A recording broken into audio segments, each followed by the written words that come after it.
The following program is from NET. Can black people survive culturally and physically in America? Can we ever be a part of the existing white institutions, or should we be developing our own? Can we as a people develop solutions to our dilemma fast enough to counteract the present rate of growth of the oppressive factors built into this society by institutional white racism? As black people, we must deal with the issue. Is it too late?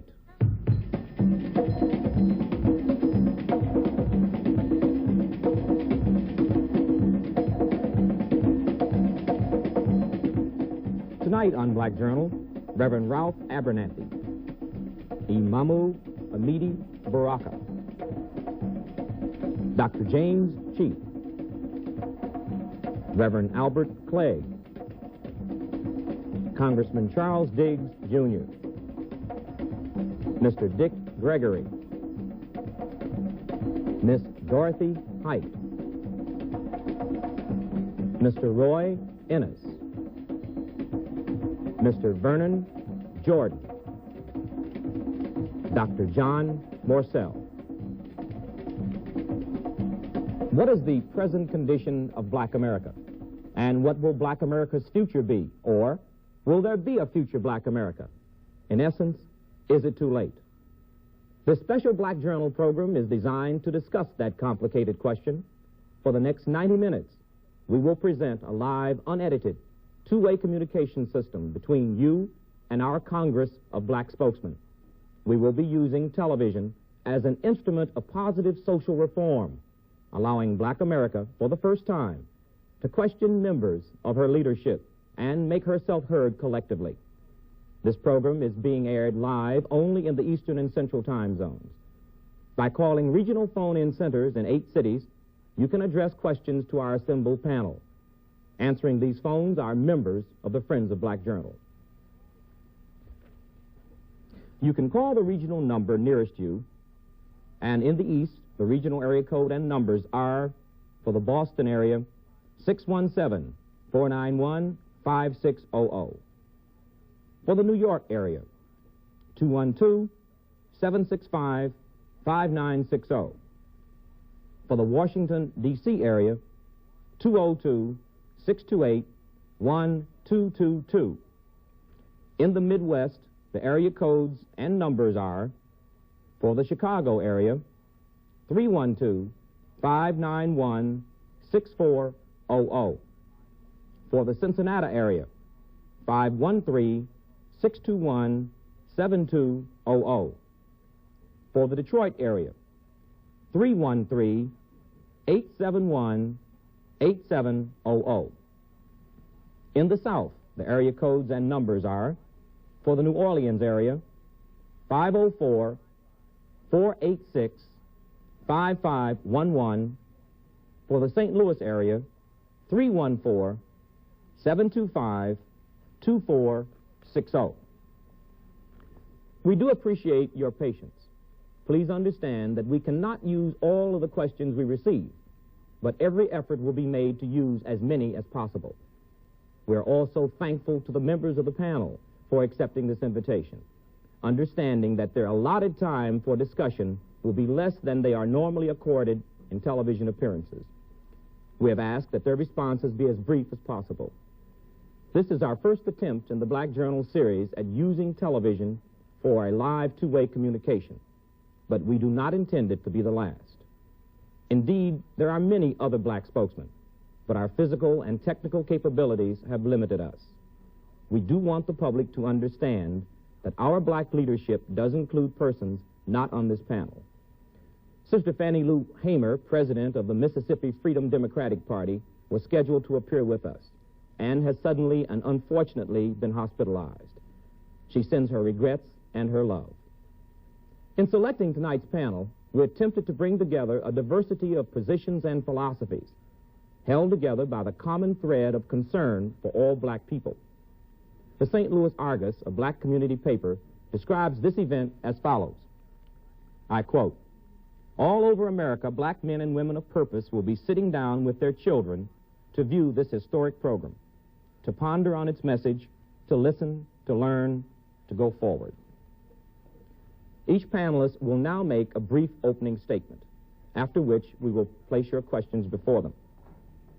Reverend Ralph D. Abernathy, President, Southern Christian Leadership Council. The Southern Christian Leadership Conference, known to many throughout our nation as SCLC, is that organization that was founded by Martin Luther King, Jr. and used as an instrument to redeem the soul of America.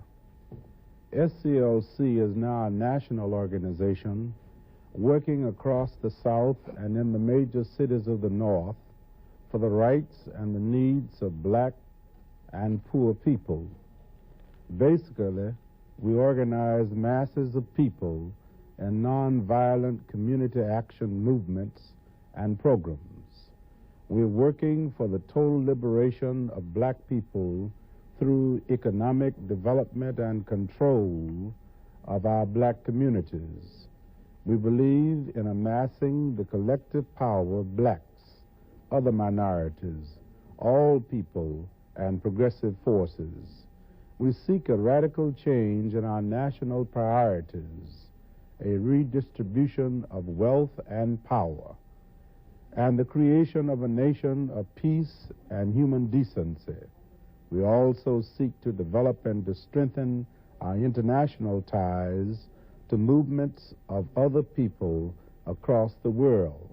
SCLC is that organization that will see to it that America feeds its hungry, house its ill-housed, provide adequate medical care for all of its citizens, and live up to its pronouncements and its dream. Imamu Amidi Baraka, Executive Committee, Congress of African People.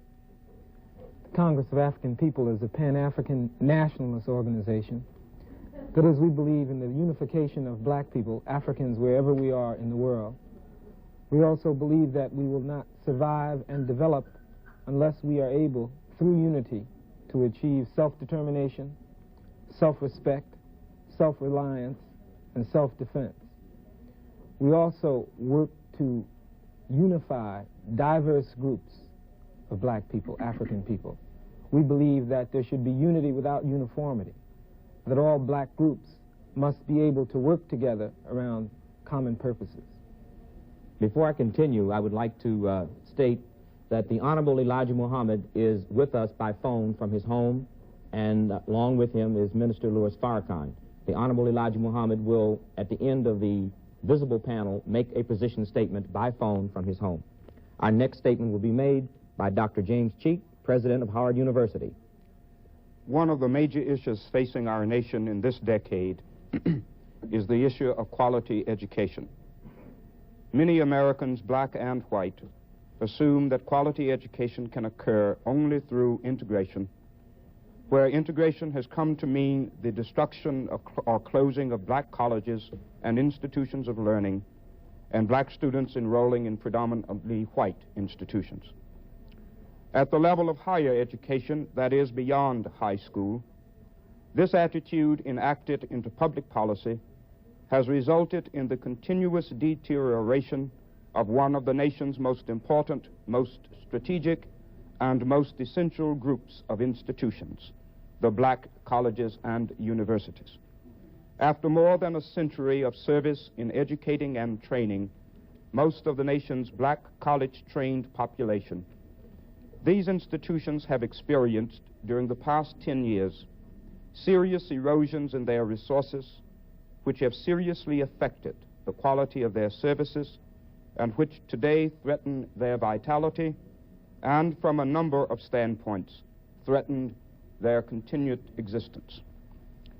Unless a major national effort is launched to change the public attitude toward the black colleges and universities and to provide for them substantial sums of financial support, many of them will not exist by 1980. And those that do survive will have become either predominantly white in student body and faculty or so poor in quality as to render them meaningless as collegiate-level institutions. In such an event, America's black population will be deprived of a major resource that is essential in our efforts to achieve for ourselves and the nation as a whole true social justice. The destruction and impoverishment of black colleges and universities will contribute to the destruction of any possibility of this nation achieving true democracy, true freedom, true equality, and true justice. It will be a national tragedy if America, through indifference, disinterest, and outright bigotry, allows the black institutions of this country to become academic wastelands. It is very clear that the development of strong and distinguished black institutions, not simply the inclusion of blacks in white institutions, is indispensable for the attainment of racial equality in this society. Reverend Albert B. Clegg, Jr., Chairman, Black Christian Nationalist Movement. I represent the Black Christian Nationalist Movement, and I state the Black Christian Nationalist Movement's position. We feel that it could very well be too late for the black man in America. Probably the next 5 or 10 years will indicate whether or not the black man can survive. Our struggle for survival is a very real struggle, and the white man has prepared genocide for black people. Unemployment, the black man is no longer necessary. Unemployment is going to be a way of life for black people. We are going to face increasing dangers and problems as the days pass, and we're totally unequipped as black people to deal with them. We're a part of a slave culture. We have no preparation. We have no black institutions capable of dealing with white racist institutions designed to serve only white people. We must deal with the problem that confronts black people by building black institutions, by understanding that only a separatist position is a viable position for black people. Any organization or any leader in America who today advocates integration is a foe and an enemy of black people and their survival in the coming years. Representative Charles C. Diggs, Jr., Democrat, Michigan, and Chairman of the Congressional Black Caucus. The United States is the second largest black nation in the world.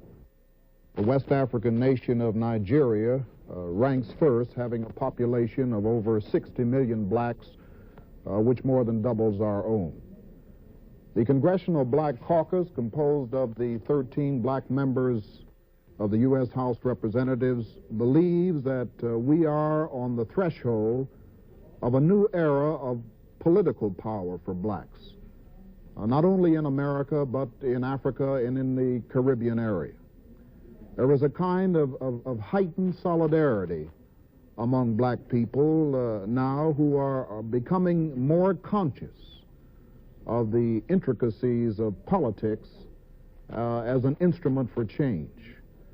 We are witnessing the emergence of a kind of nationalism, of a kind of black awareness that has spilled over into the political arena on an international scale.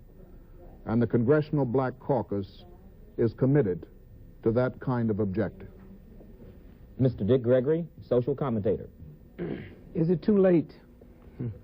It could be if America insists on dealing with her problems with might instead of solving problems with right. It could be too late if America insists on fighting a sick, degenerate, insane war in Vietnam and not deal with the sick, insane problems that confronts Americans. It could be too late if America insists at this day and age that we are to run around the world to guarantee foreigners a better way of life than we guarantee our own Indian brothers who we have locked up on the reservation, who she stole this country from. Is it too late? It could be too late if America insists on solving her problems with political muscle instead of statesmanship ability.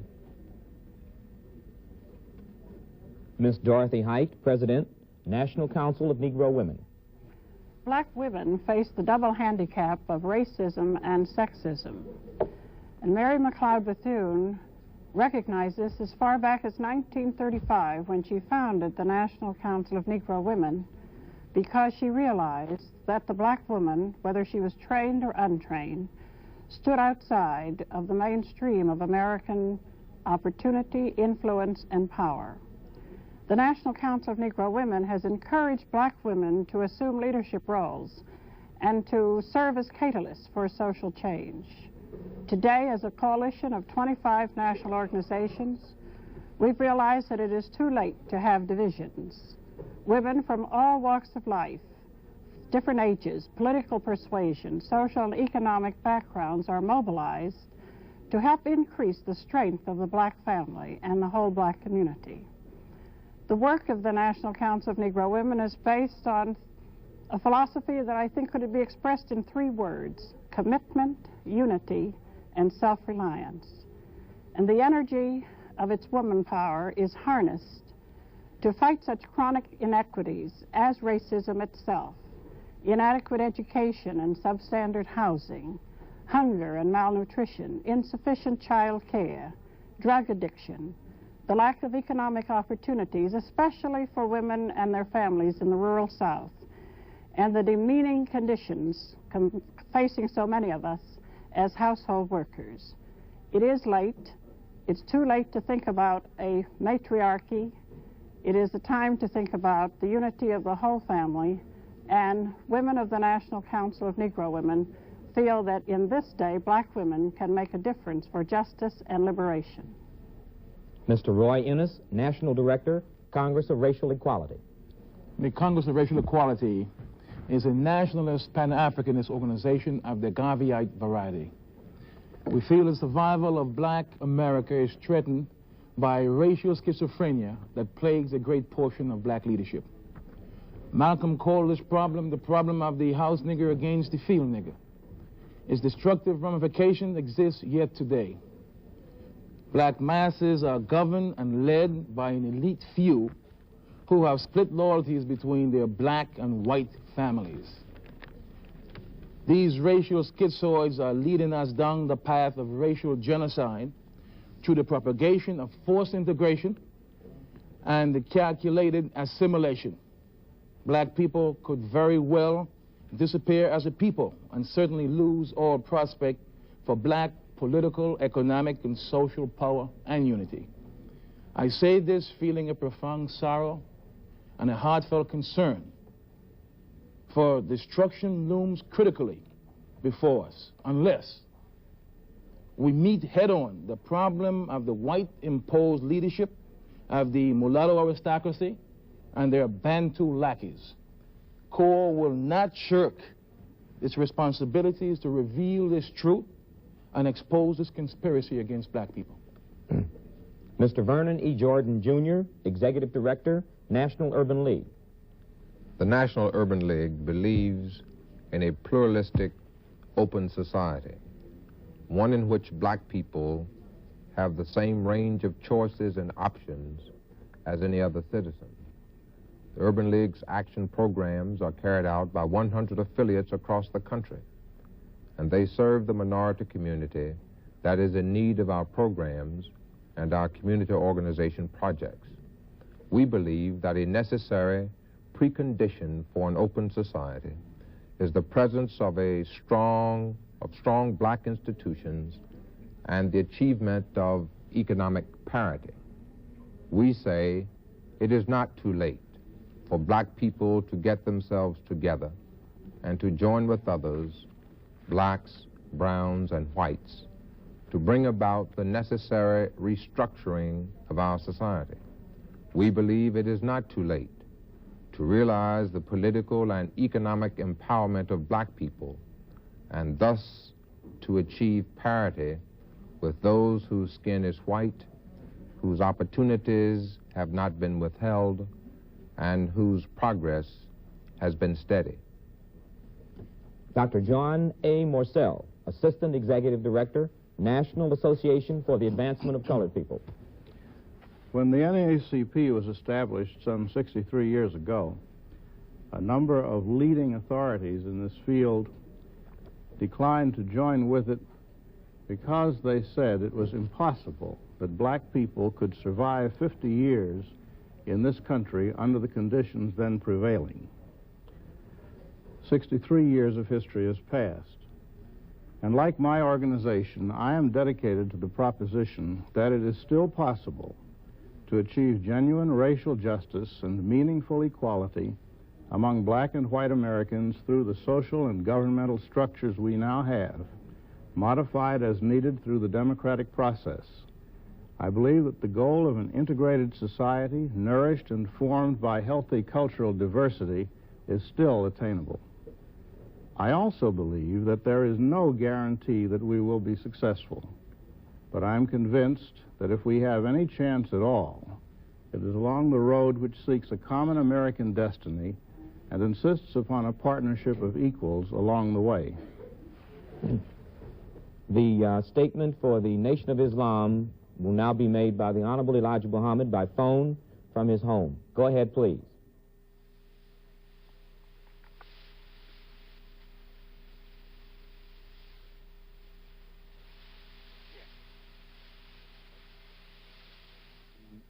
Opening statement of the Nation of Islam by the Honorable Elijah Muhammad. Go ahead, please. Too late.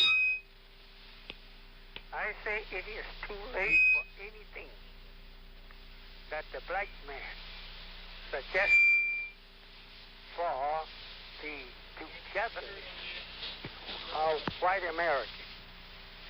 It is too late for that. It is too late to adopt the politics of the white man of America. It is too late for us to try to integrate with the white man. It is too late for us to continue the religion called Christianity that the white man organized for himself and for those who would want to be in such religion. It is too late to talk of integration unless we want to be lost in such integration. We have never been such thing as a white person unless the white man integrated in our family and made us white. By nature, we are different two people.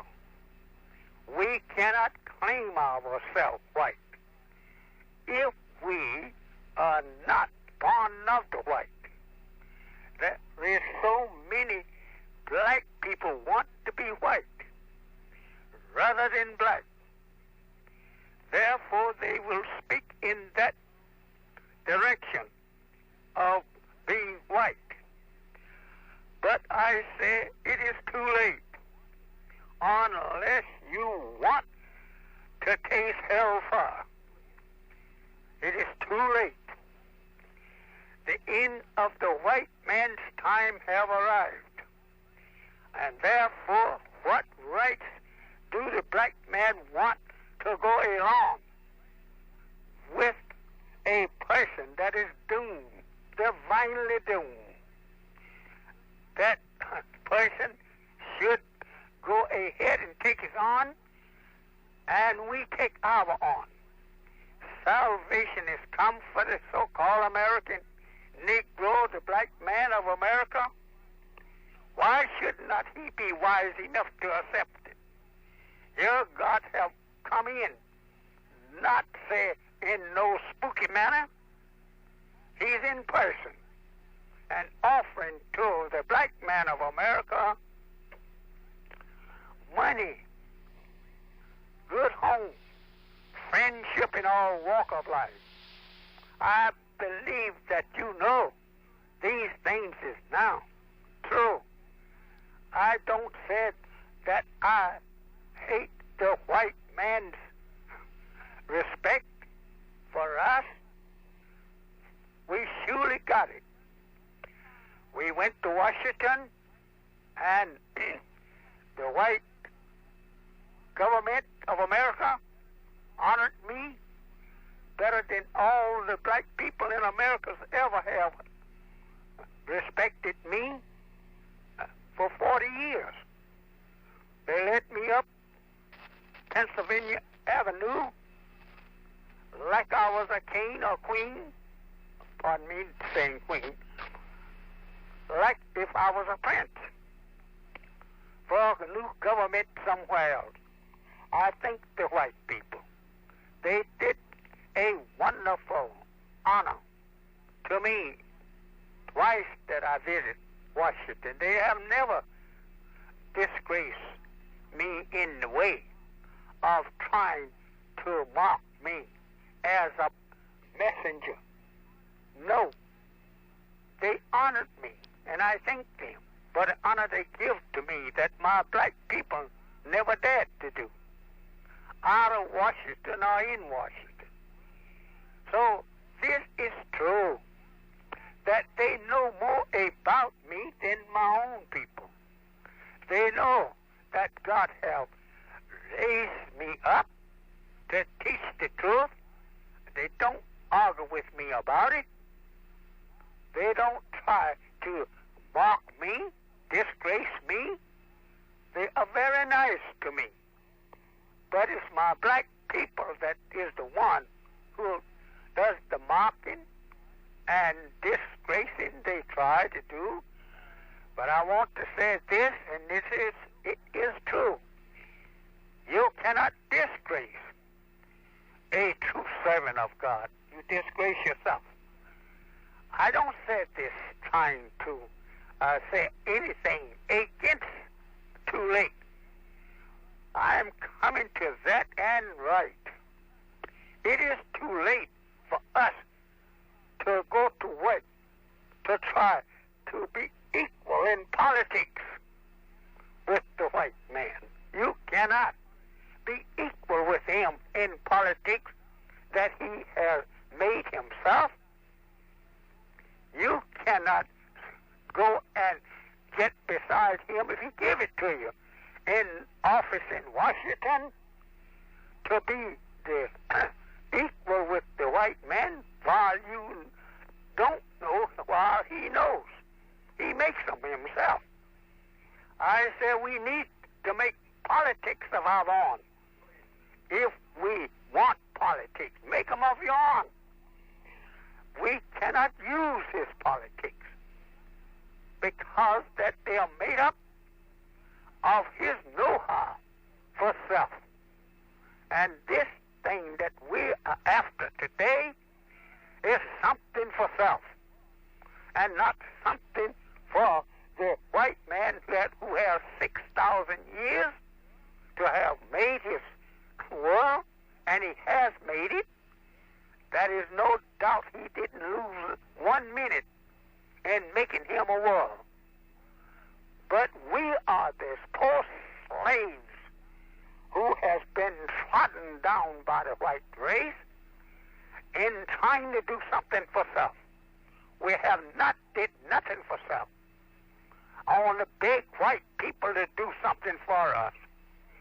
I don't give 2 cents for a black man laying around Washington, Chicago, San Francisco, anywhere in the country, begging white folks to do something for him. Get out and do something for yourself. He said you are free. Take advantage of this freedom. He said that you can go for self. Go for self, black man. What's hindering you if he boldly tell you in the world to go for yourself? We are trying to go for ourselves, we Muslims. We are trying to dignify America wherever we stay. Pardon the English, wherever we live. We're trying to dignify the country. We're not trying to make the country look ugly. We're trying to make the country to look beautiful because we are living in it and we want to live wherever we live to be beautiful. We're trying to do something for ourselves, and we are trying to teach our people to do something for self. We're not trying to be with the politician black people. We're not trying to out-preach you, brother. We just want to preach the truth. That's all we want to do. Again, we are trying to farm. You may not like farming, but from farming comes everything that we get. Therefore, we're trying to farm. I am begging you all over the country to come in to help. Do these things which I know that you will love me for teaching you to do these things pretty soon. We cannot depend on the wheat house of America. We cannot depend on the livestock of America. We got to depend on something for self. Let us go to the good old earth. If the white man will sell it or rent it or lease it to us, and there get out of that earth what he has gotten out of it. We no more must do these things about laying around begging the white man for this and that. And I said to the preachers, preach the gospel of doing for self, and don't preach the gospel of begging. This is a shame for us after 400 years and 100 years up from slavery to go and beg white people to give us anything. Go get it ourselves. It's out here. I have here on the south side of Chicago, with the help of my followers, have did things that you never dreamed of doing. We have a program of what we're going to do for the south side in Chicago to show to you in our paper now within a week or so. And you will be happy. We want you. Unemployment is bound to overtake you. I said to you, hunger is bound to overtake you. I said to you, revolution is bound to overtake you. All kinds of bad weather that you never dreamed of, bound to overtake you. We are in the throes of divine destruction of America. Don't think that America is now setting free of these things. He's in them. Mr. Muhammad? Mr. Muhammad, can you hear me? Best way out is that you try and join on to Islam. Islam is the salvation of the black man in America. Join on to it. Thank you. That was the statement from the Honorable Elijah Muhammad. Again, we invite your questions to this distinguished panel. Make note of the phone-in center nearest you. In the east, the regional numbers are in Boston, in the Boston area, 617-491-5600. The New York area, 212-765-5960. Washington, D.C. area, 202-628-1222. Chicago area in the Midwest, 312-591-6400. Cincinnati area, 513-621-7200. In the Detroit area, 313-871-8700. And in the South, the numbers and the area codes are in the New Orleans area, 504-486-5511. St. Louis area, 314-725-2460. We have quite a few questions, and we'd like to progress as rapidly as possible. First question is from New York City for Reverend Abernathy. Would you categorize the struggle between yourself and Reverend Jackson as a power struggle between black men? Well, there is no struggle between myself and the Reverend Jackson. As you will recall, Reverend Jackson served as a staff member of Southern Christian Leadership Conference, and he did an excellent job, I think, in that capacity as the director of our department, Operation Breadbasket. And when he could no longer carry out the orders of our organization and be governed by the organization, he resigned, he quit, and I understand that he has established now his own organization. There is no power structure between Ralph Abernathy and Jesse Jackson. I'm fighting so that America will feed its hungry, house its ill-housed, care for the sick and the needy in the war in Vietnam, solve our domestic problems here at home, stop spending billions for the moon and only pennies for the poor. This is our program in SCLC. Thank you. The next question. Sure. I don't care about, the whole concept of a power struggle between two black folks, neither one having any power, is absolutely ridiculous, and points out the basic problem that confronts all the organizations that have been speaking here, other than CORE. Even the Muslim harangue did not deal with the basic problem of the black man's powerlessness. Black people don't have any power. Abernathy and Jesse Jackson can wrestle from here to Los Angeles. They're still not dealing with power. Black people are powerless. They've been put outside of the whole white power structure, and all the organizations, the NAACP, Urban League, SCLC, National Council, Negro Women, all of them are talking as though black people have power. Black people don't have any power. Unless we can begin to build black institutions and realize that we're dealing with a power struggle for survival, all these organizations are leading us straight to hell and genocide. And Dr.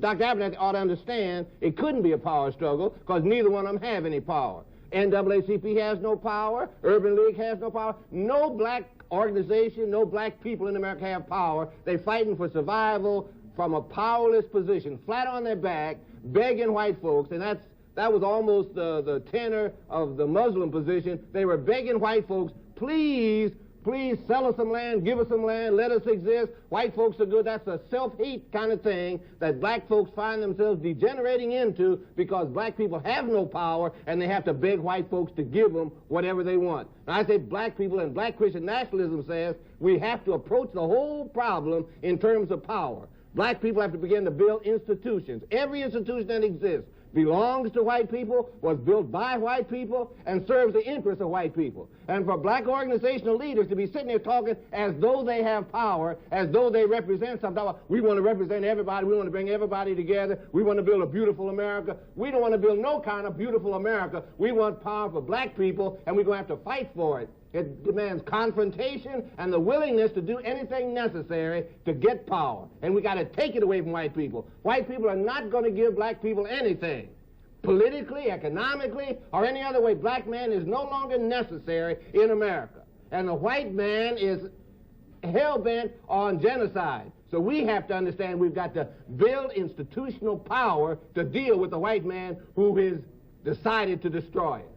I want to thank you, Reverend, for underscoring my point. Yes. That this is merely a gimmick on the part of a white racist society to divide black people. Right. There is no power struggle between Ralph Abernathy and Jesse Jackson. Thank you. I'd like to proceed, if I can, and if you could keep your questions as brief as possible, but I know you need time to develop them. The next question is for Dick Gregory. What is being done about sickle cell anemia and what can black people do to help? This comes from Charlotte, North Carolina. I think one thing what we got to do is develop ways and means of doing some basic research to find out, one, the origin of sickle cell anemia was a sickle-like shaped cell in the blood that guarded black folks against malaria. And when we were brought to this country and got on the high grease, high starch diet that we're on, it created problems which was once a protection. And so the millions of dollars we fixing to spend to counteract sickle cell, if we would spend a little time doing some research and change the diet, because if most black folks knew that soul food was taking 30 to 40 years off of their life and almost charging them a third of their salary for doctors and what have you, a lot of sicknesses we die from we wouldn't. And I think the important structure of the black man's health, be it sickle cell or anything else, lies basically with the diet, because you are what you eat. Thank you. We now have an on-the-air call from Cincinnati, Ohio. Would you go ahead, please? The caller from Cincinnati, Ohio, you're on the air. Would you go ahead, please? Okay.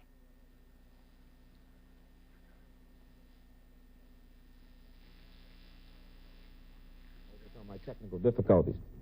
We have a a message here, question for any member of the panel.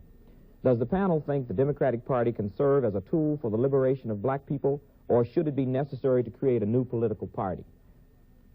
I'll answer, no political party can serve as a tool if it's dominated by white people. Black people have to build their own institutions, their own institutional power base from which to work. And the only possible power base that black people have is the black church, which has to be restructured. Its orientation has to be taken out of the clouds and begin to build on earth a kind of a nation of black people here on earth who are dealing with reality in a programmatic kind of way.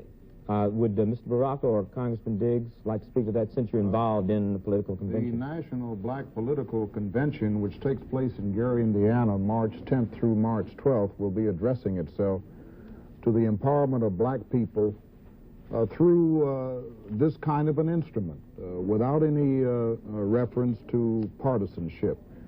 And I think that it is consistent with the implications of that question, because without confrontation with both political parties and outside of the political party political structure, obviously we're not going to be able to translate what represents our potential power into anything meaningful.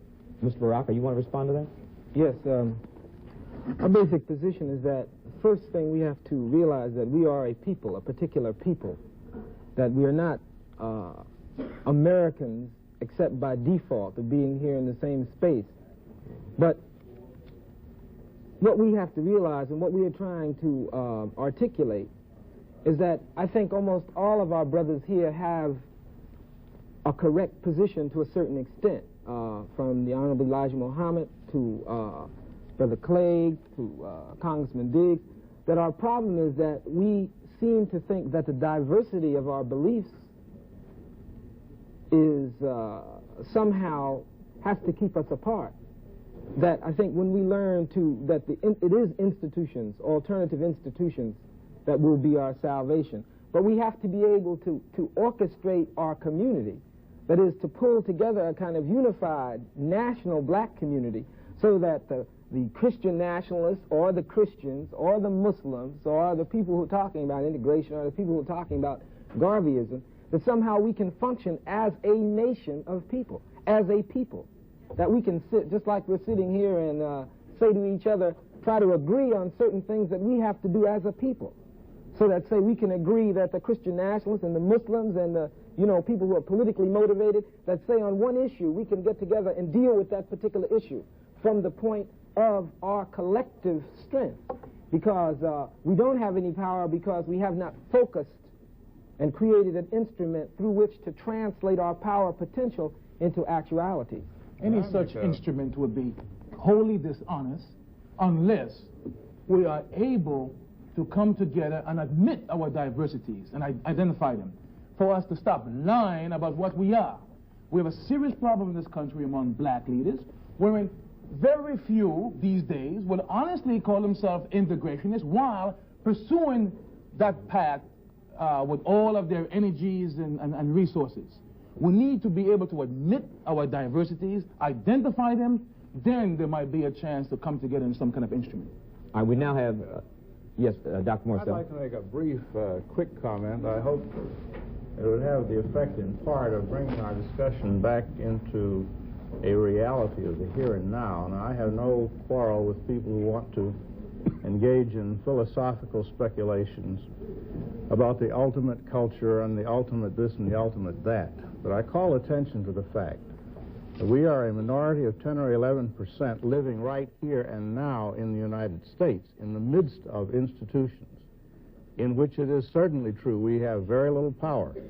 It seems to me that while some are pursuing the long-range goals in one direction or another, that some of which have been enunciated here, somebody has got to be, in effect, minding the store and seeing that the problems of black people who are hungry in Mississippi and Alabama are being met, that they're being fed, as our emergency relief program is doing, as Dorothy Heights Council's program is doing.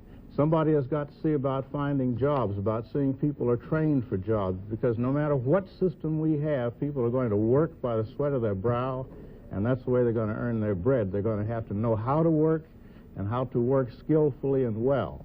And these are problems to which we have to address ourselves. Now, Imamu Baraka has notably, in Newark, operated on this level. I'm quite sure that his views as to the ultimate future of black people are very different from mine. And God will only tell some years hence who is right. But he works to get people registered to vote in the city of Newark so that they can use some of the power. If people are powerless in Newark, in part at least, it's because they don't use what power channels they have. And I think we need to address ourselves to the ways in which we can build unity on specific problems, specific needs where there is analysis and action. May I say this, so we won't get bogged down in our differences and in having an argumentation over our organizational philosophies. We have literally thousands of people who are phoning, and I would certainly appreciate if you could respond directly to the questions, and please respond as succinctly as possible. We're just overwhelmed with phone calls. Thank you very much. We now have a live call from a viewer from Cincinnati. Would the viewer from Cincinnati go ahead, please? Yes. As an interested citizen, what appears to be the best and perhaps the most logical position to take concerning the 1972 presidential election? Would the panel like to respond to that? She wanted to know what the most sensible position would be in the 1972 election. To vote for that candidate who can openly come out and recognize the diversity among black people and be willing to put together a platform that can satisfy the diverse interests of the various black groups. Thank you. The next question is for Dr. Cheek. What goals should black students seek at this time in order to succeed in today's society? That's from Brooklyn, New York. I think one of the most important things is for black students to assure themselves that they are receiving a kind of education that will make them competent to function in this society as well as competent to change it. The next call is from Cincinnati, Ohio, for Ms. Height. Do you think there will ever be racial pluralism in American society? And if so, how soon? Well, I think there's actually the myth of the melting pot has led us down very sad paths, but that there will be pluralism when we recognize the contribution of every group.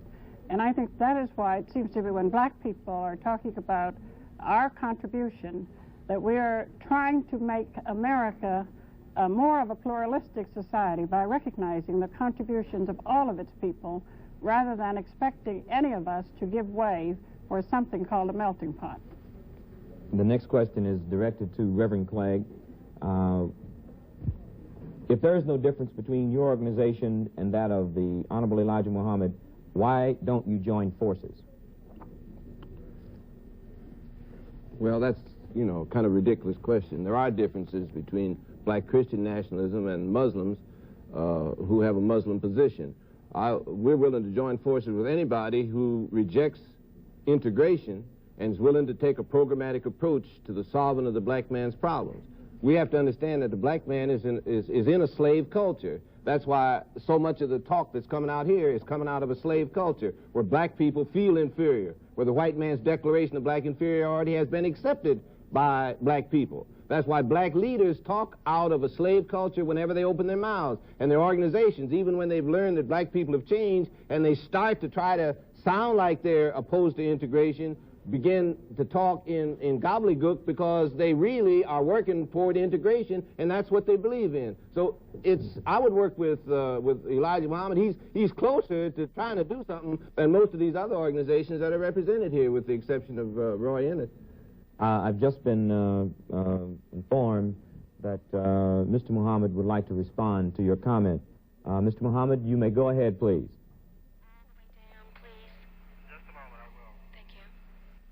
You're on the air.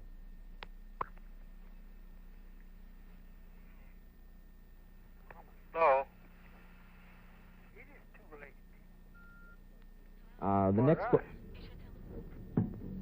The next question is for the panel from Reverend Leo Johnson in Las Vegas, Nevada. What do you envision as the major issue facing the black community? Having identified the issue, of all of the announced and unannounced presidential candidates, who do you assume would work to alleviate the problem? Obviously, we got to face one thing. All the questions are growing out of the same distortion of the truth. No president has any power. America is not run by presidents, but by people whose names are never even in the newspaper. They're run by a white institutional establishment, and the institutions control how people act. We've elected this president to keep us out of war and this one to keep us out of war, and we stay in war because the president has nothing to do with any kind of decision. So for black people to be sitting around trying to pick a president who's going to solve the black man's problems is totally ridiculous. The black man's got to solve his own problems, and the president is not going to do it for him. Mr. Jordan, would you like to respond to that? I think that the basic answer to that is that black people have to say to the Democratic Party that it cannot take its vote and its power for granted. I think, on the other hand, that it has to say to the Republican Party that it cannot, in 1972, ignore the black vote. And I also think that if, in fact, there is a taken for granted on the part of the Democrats and there is an ignorance on the part of the Republicans, that there are clear options for black people in 1972 elections. And it seems to me that the Gary meeting is an opportunity for black people to get themselves together and to deal with the question of what those options are. Now, this question is directed toward the panel, and I hope you can be brief, whoever answers it. From Richard Green in Cincinnati, Ohio. What is the opinion of the panel on busing to achieve school integration? It's ridiculous. I think that you can only receive quality education in light of our geographical locations and where black people and white people live through busing. I think that busing is very necessary to achieve integrated quality education. I would like to associate myself with that point of view. I do not think, as does Reverend Clegg, that it is ridiculous. I think that the issue is one of quality education. I think the issue is one of assuring black people an opportunity to equal educational facilities, and consistent with the court decisions in Richmond and in the Charlotte-Mecklenburg County case, I put myself on the side of the issue of busing. I'm for it to achieve. Let me agree with Reverend Clegg and state again that it is ridiculous, it is insulting to black people to assume for one moment that for all these years, white people have been getting a good education. You know, the Kennedys have been going to their racially exclusive and isolated schools and becoming presidents. And for us to assume for one moment that black kids must be bused into white schools to get a good education is nothing but racism by black people against themselves. Self-hate. Let me just add quickly, Mr. Brown. Busing, in the concept in which I joined Vernon Jordan and Ralph Abernethy, is not intended to be an exclusive process of busing black children into white schools. It is one of a number of devices which can be used and are being used, and I hope will continue to be used, to bring about quality integrated education. And obviously, if one does not accept that as a goal, then busing is anathema. If one does accept that as a goal, then busing is certainly a legitimate means of achieving it and ought to be used and not disused. That's not even the question. The question is education itself. Quality education does not necessarily mean going into a white school or where the students are predominantly white. No school in America other than the Muslim school could be accused of teaching black children anything that would be helpful to black children. It doesn't make any difference whether you bust them out to a exclusive white suburb or leave them in the ghetto. They're still going to be learning the same nonsense that has destroyed the black man's mind. The black man does not understand the whole question of power because he has been destroyed intellectually by white education, and white education is not even touched by busing. Then maybe we ought to bus the black, we ought to bus the white students to the black Muslim schools. Dr. Cheek, you want to make a point? That might be an improvement. Certainly for the white students it would be an improvement, except it would so tear up the Muslim school. I think a fundamental consideration is whether or not an inordinate amount of attention and energy have been devoted to the issue of busing, and the fundamental issue of what kind and character and quality of education is being provided students has gone into the background. I myself do not see the issue we face in those terms that are described by busing and its related phenomena. I think it's very important for the black population in America to disabuse its mind of the notion that the only way in which quality education, and by that I mean more than what is represented in how much one spends, but also what is the kind and quality and character of education is being provided, are far more important considerations than the question of what school one attends. Tony, I think, you know, that in a way we're taking a lot of time on this question, but there's no question more fundamental to describe the crisis in black America than this. Right now, today in Richmond, Virginia, white people in a conspiracy with a small number of black people are trying to further disperse black people. Just at a time when we are talking about group togetherness, group identity, black power, social, political, economic. And it is important that we stay in this question a little bit longer, and all these panelists, because this is the first time in a hell of a long time that the black population outside here have been able to hear from its so-called leaders on this issue of schools. Let everyone declare himself. Is he an integrationist? Yeah. Or is he a nationalist? Brother, is he for school integration or for community control? Say it out loud. It seems to me I certainly appreciate that point. Record, and that we ought to move to the next question. Yeah, I would like to, but I think we also have a responsibility to all of these people who are calling us. We could certainly have a 90-minute program on busing. That's as hot as you can get. But I certainly would appreciate if you keep your responses brief, and I'd like to move on. As a matter of fact, the Honorable Elijah Muhammad would like to respond to Reverend Clegg. And if he can now listen to me, I would like for him also, if he can, to make his statement as brief as possible. You may go ahead. You're on the air, please. Mr. Muhammad? Yes. It is not too late for the black man of America to accept his own place in the sun as other nations have accepted their places. This is the best time for the black man that he has had since he's been in America to accept his own. The black man in America has been read by white people. Therefore, he don't know how to accept his own. But I'm here to tell him how to accept his own. God have made me for just that purpose, and it's not too late for him to accept his own. It is not too late for the black man in America to separate himself from white Americans. This must be done.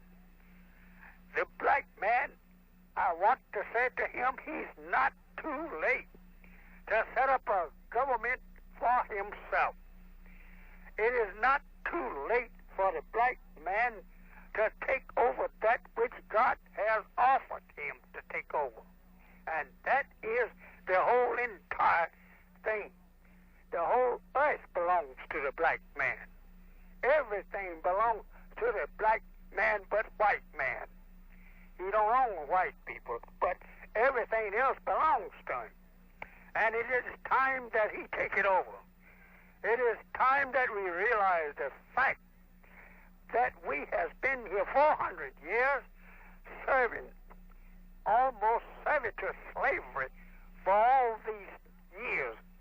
And now for us to take and try and be shy of speaking up and taking over that which actually belongs to us by right of justice. It's making a fool out of us, ourselves. We can't take and make a fool out of ourselves for taking what is our own. This is our own earth. We made it. Our God made it. Our God now today want to give it back to us. And why should not we take it over? Very much it is ours. everything is ours but the white man. He don't belong to us. And therefore, we should take that which belongs to us to be made mock of by white people just because that is it is time that you accept your own and take over the whole entire earth and the heavens above the earth. It's only because that they don't like to be removed. But it is time, and America is first. Therefore, we black people must remember and must act upon the principles of this one thing, that we are the black people of the earth, the original people of the earth, the first, and we're not going to have any last. We are forever. Thank you very much, sir. I'd like to say that we accept, Black Christian Nationalists would certainly accept that position that he's enunciated in this statement, and with one exception, that God's not going to do it for us, no matter what name we call God by, that we're going to have to do it for ourselves.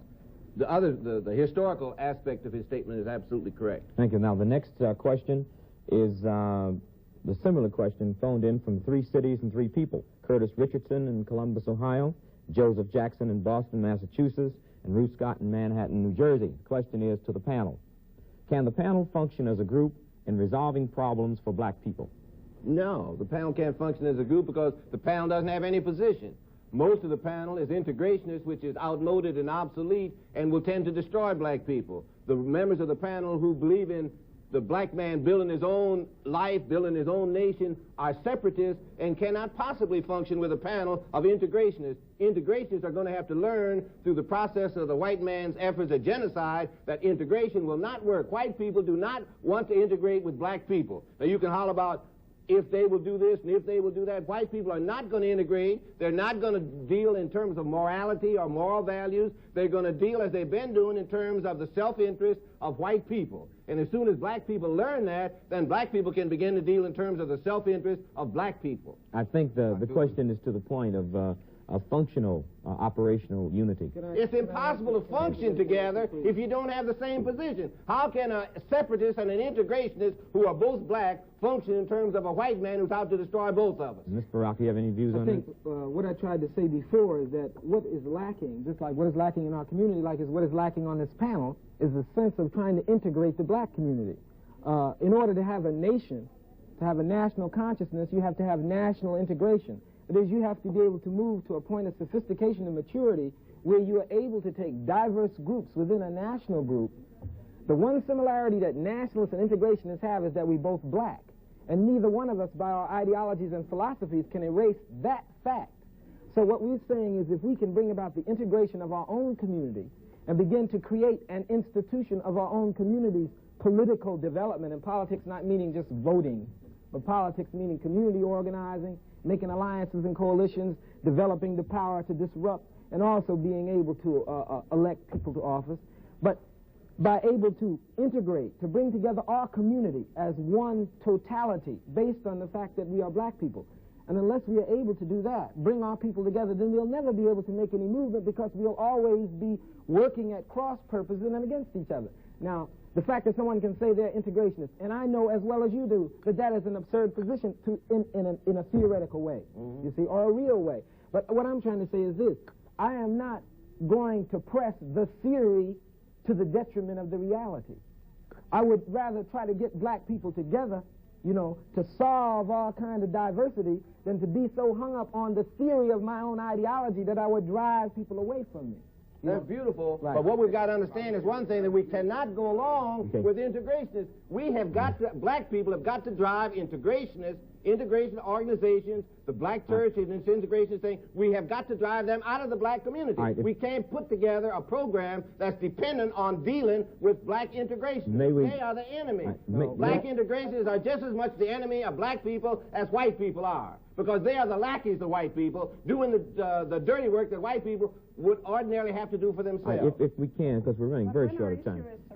May we house our philosophy in our responses to the questions. Right. And I think that way we can stay out of other people's ideologies, and because we only have, I think, 20 minutes. Mr. Jordan, you were trying to make a point, and then Mr. Gregg. I think that it's already proven to that, in response to that question, that there are those of us on this panel, with the exception, I think, of Reverend Clegg, who have demonstrated and demonstrate on a daily basis that despite our differences and despite our divergent approaches and views, that we have found in various programs and in various situations instances where we could come together and agree and work together. And it seems to me that that is the only way that we can bring about some kind of unity out of our diversity. And I think that Reverend Clegg ought to understand that that those of us who do take a position of an open, pluralistic society, that we're not going out of the black community, that we're not going to be run out, and that we're there just like the tree planted by the rivers of water. We have one more response. I'm wondering whether, Mr. Jordan and the other assimilationists and integrationists would be willing to refrain from speaking exclusively for the black community, recognize their two goals, and agree for us to function and possibly have a peaceful coexistence and reinforce each other's goal. The problem is the integrationists in conspiracy to silence the true aspiration and goal of most black people, which is that of self-determination. Thank you. The problem is not the integrationists, the problem is the Europeans. May we please, I'd like but to... the integrationist serves the European. Right. He's his lackey. But He does his job for him. So once we unify our community, then anybody who doesn't serve that community will be isolated and can be diminished in their influence on our community by the totality of our strength. But you'll never unite the black community gentlemen. until you get black people who are willing to reject we now have a integration live call, and start to build a from, nation Chicago for black people. For Mr. Dick Gregory. Would you go ahead, please?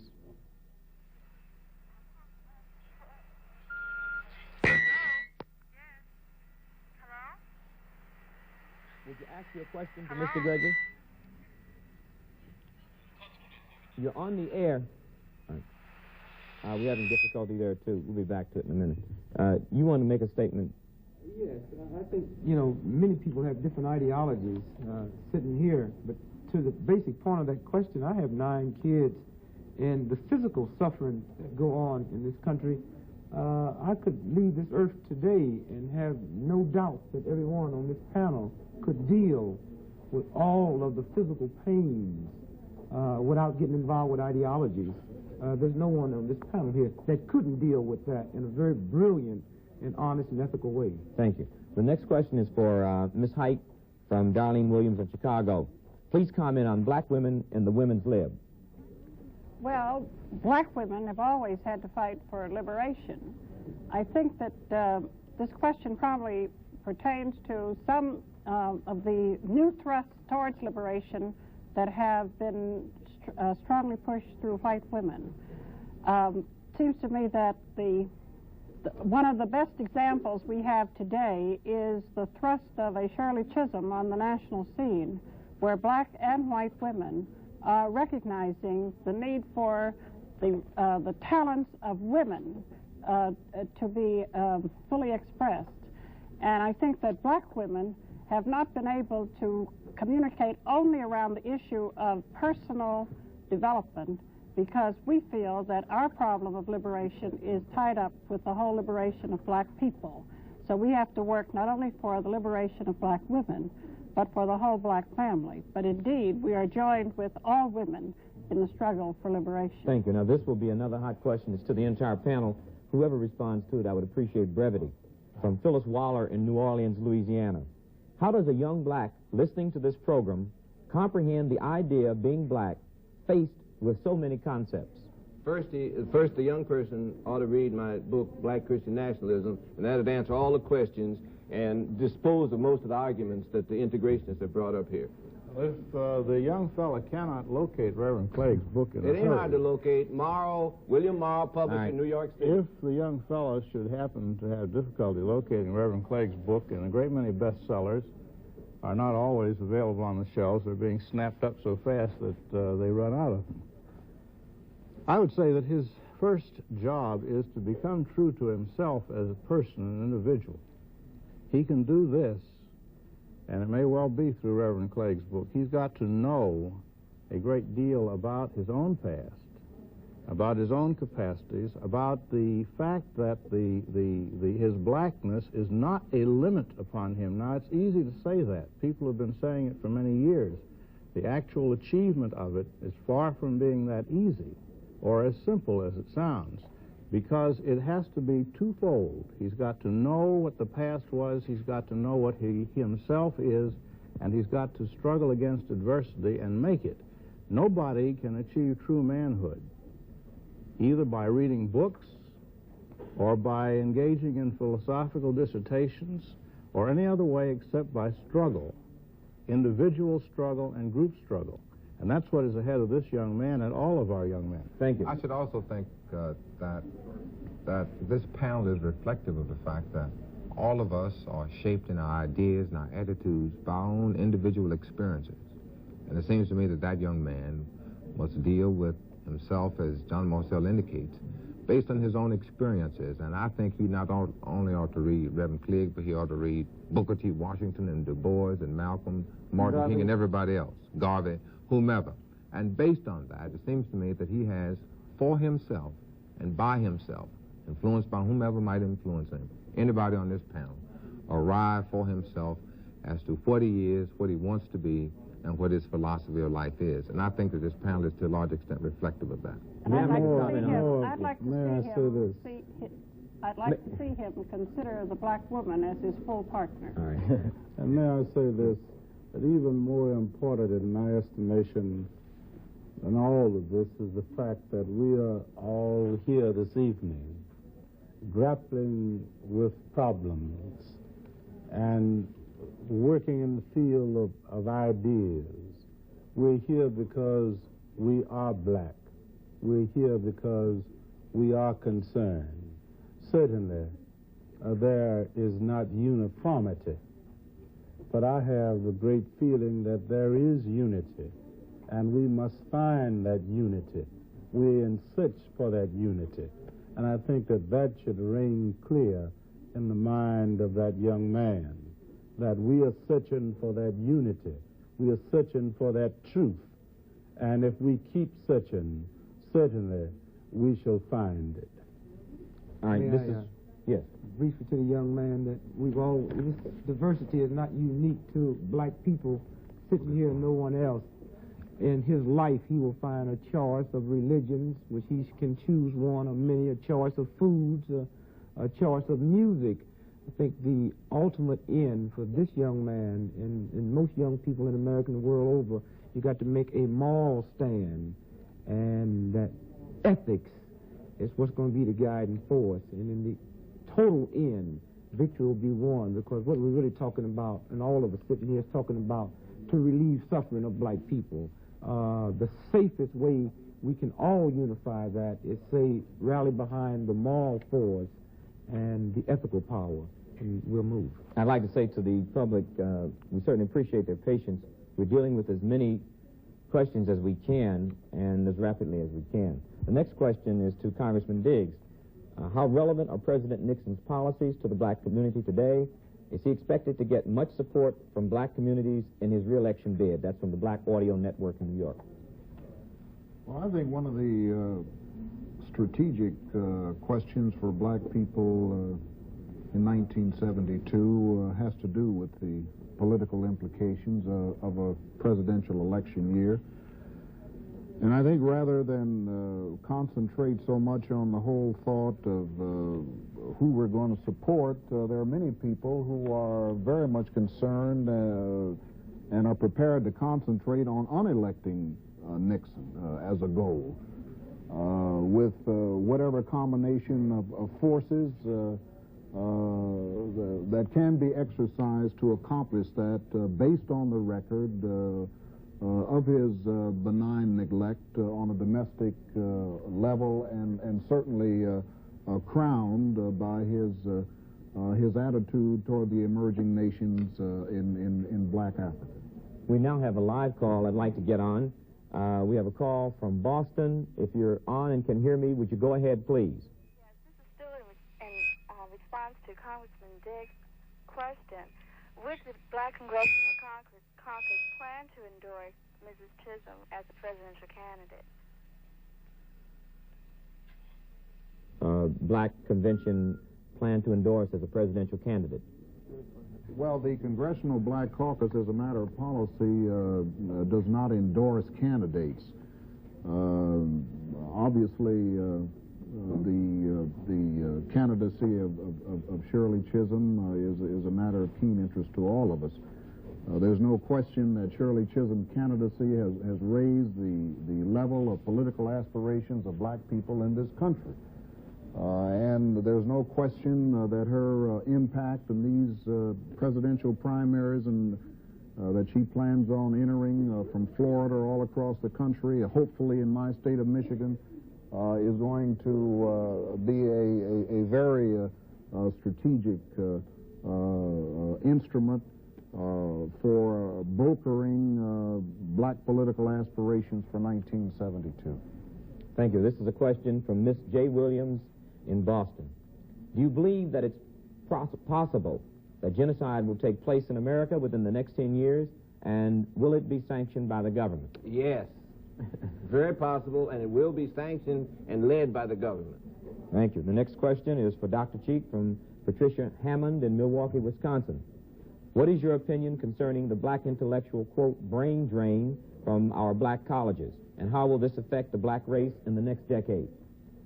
I think the so-called brain drain has been characteristic of what took place during a good part of the 1960s, but I think that there is some evidence to indicate that the brain drain is in the process of being reversed. There is certainly no question that the black institutions will depend upon black scholars if they are to pursue the goal of excellence that we alluded to in our opening statement. All right, the next question is for anyone on the panel. From Aretha Johnson in Chicago. When will the white man be destroyed in America? When black people unite and start fighting for their own freedom, and the destruction of the white man really is a not relevant question. It's when will the black man build a nation and be able to control his own destiny? The next question is from Cheryl Rabford in Brooklyn, New York. How can we get white merchants out of the ghetto? How can we start an economic boycott? Just stop buying at white stores in the ghetto. That's very simple.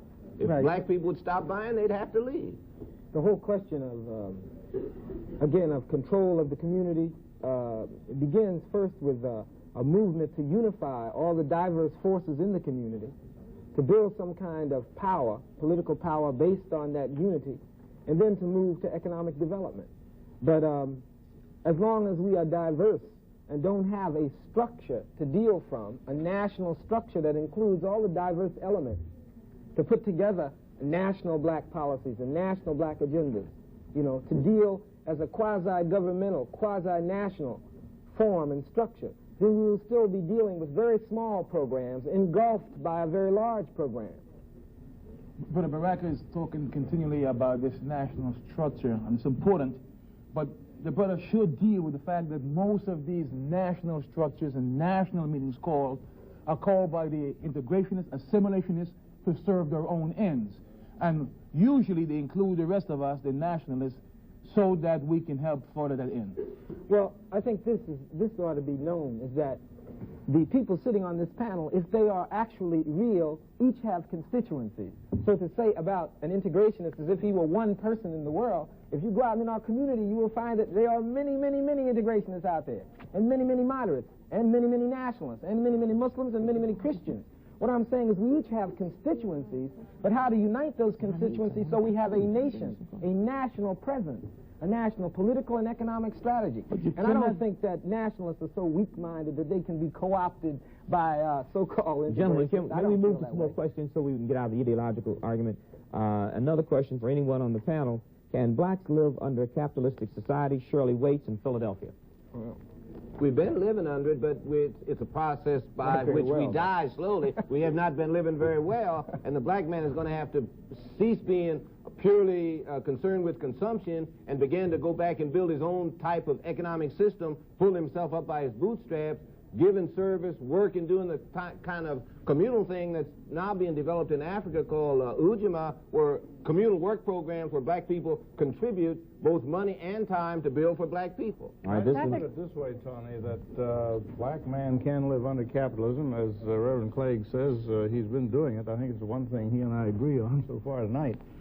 But there's also this to be said, that most of the white people who come after black people, urging them to overthrow capitalism, are anxious that they not enjoy any of the fruits of that capitalism. And I would say that when we have achieved, if we achieve, genuine equality in this country under capitalism, then we can all get together and decide whether we want to change it. I just don't want to see us made patsies by people who have ideological axes to grind.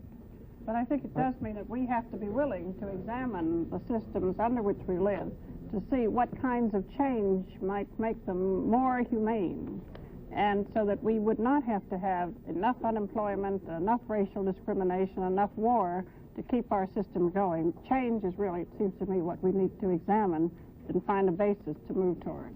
It's very clear to me that we do live in a capitalistic society. It's also very clear to me that blacks are on the short end of the fruits and benefits of that capitalistic society. And it also, it seems to me, relates to the question asked by the young lady about should white businesses move out of the ghetto. It seems to me that another question should be, can black businesses exist on Fifth Avenue and Peachtree Street?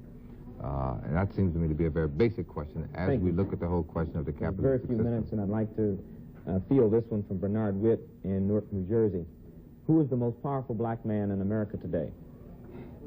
No black man in America is powerful. There's no such thing. Nothing exists that what you could call a powerful black man. There are black people who are projected by white people, but there are no powerful black individuals, because no black individual controls any organizational structure. There's no mechanism for us to determine that by, since most black leaders are the creation of the white structure. Right. The question is almost impossible to answer, but I would suggest, just for starters, a man that you don't often hear about, Andrew Brimmer. I would say a man who is a member of the Federal Reserve Board of Governors, exercises genuine power over money in this country, and anybody who exercises power over money in this country exercises power. It may not be power exercised as some of us would like to see, but he is a man of power, and there are others. He's the spook by the door, though. He doesn't have any power. There will be no real total power for black people in America until there is some attempt to unify black America, to bring it together where it has one single consciousness and one single focus, you know, so that we're all acting collectively for the collective good. All right, speaking of that single focus, it ties into the next question from Joe Tex from Nova Scotia, Texas, for the Empire panel. Why can't we find one black leader or organization through which we can all join forces and unite in the common struggle? That's the basic black ridiculous approach to the whole problem. There's no such thing as any one black leader who's going to lead black people until black people reject integration and begin to put together a black nation with power. Black people have two sets of goals and aspiration. Until we identify those, we cannot talk about that kind of unity. Thank you. The next question ties in somewhat from William Reed in Plainville, New Jersey. Is there a common ground, then, that anyone can agree upon for the advancement of all blacks? Yeah, to get some power.